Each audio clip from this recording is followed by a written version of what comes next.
ደሞዝተኛና ሱሰኛ ማለት ነው አንድ ናቸው። ከደሞዝ በላይ ሱስ የለም። ወይ ህይወት አይቀየር ወይ የተሻለ ነገር አታደርግ።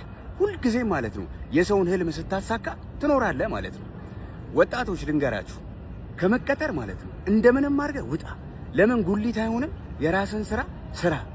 በዛ ላይ አለቃ ይኖርብሃል። ሲገላምጥህ ካስጠላኸውማ ያባርራል ወዲያው።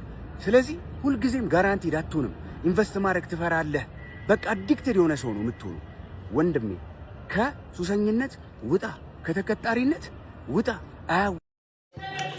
እውነት እኮ ነው። እኔ የሚገርማችሁ ደሞዜ የት እንደሚሄድ አውቃለሁ።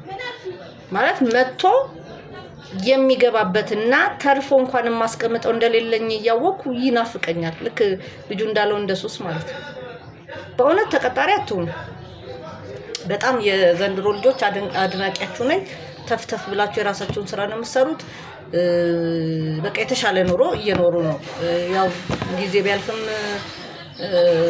ዘመኑ ትንሽ ገፋ ቢልም ግን በቃ የራሳችሁን ስራ ስሩ።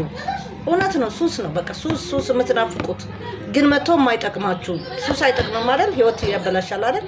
ልክ እንደዛ ማለት ነው። ስለዚህ ይሄ ትክክለኛ ማለት እኛ ቴስት አድርገን አይተነዋል።